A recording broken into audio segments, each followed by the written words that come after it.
అరే ఏమైందా నా గ్రూప్ లో మీటింగ్ మీటింగ్ మీటింగ్ అని ఒకటే మెసేజ్ పెడుతున్నావు. మా పిల్ల కూడా అట్లా మెసేజ్ చేయాలి నాకు. అరే ఇంకా ఎన్ని రోజులు ఉంది అనుకుంటున్నారా వినాయక చవితికి? ఇంకా నెలనే ఉంది.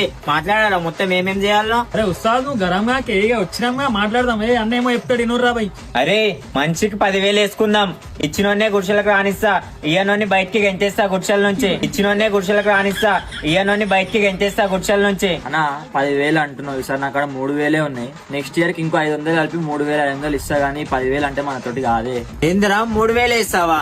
ఈ కాలంలో చిన్న చిన్న పూర్వలే 10-20 వేసుకొని పెద్ద పెద్ద గణేశులు చేస్తున్నారు. పూర్వంలాగా 3,000 ఇస్తా అంటే నరదా బాబు అన్నాడు. అన్నా ఫుల్ బాధ చెప్తున్నా. ఆడు 3,000 ఇస్తే నేను 3,000 ఇస్తా, ఆడు 10,000 ఇస్తే నేను 10,000 ఇస్తా. అటు ఇటు కాకుండా అక్కడ 3,000 తీసుకుని అక్కడ 10,000 తీసుకున్నాను అనుకో, నేను అసలు గుడిసెకాడనే రాను. అటు ఇటు కాకుండా అక్కడ 3,000 తీసుకుని అక్కడ 10,000 తీసుకున్నాను అనుకో, నేను అసలు గుడిసెకాడనే రాను. అరే వానితో 10,000 ఎట్లా సెట్ చేయాలో నాకు తెలుసురా. ఫస్ట్ అయితే నీ 10,000 నువ్వు సెట్ చేసుకో. అరే ఇక 10,000 ముచ్చట పక్కన పెట్టాను. లాస్ట్ టైం 4 రోజులు తీసి మనకన్నా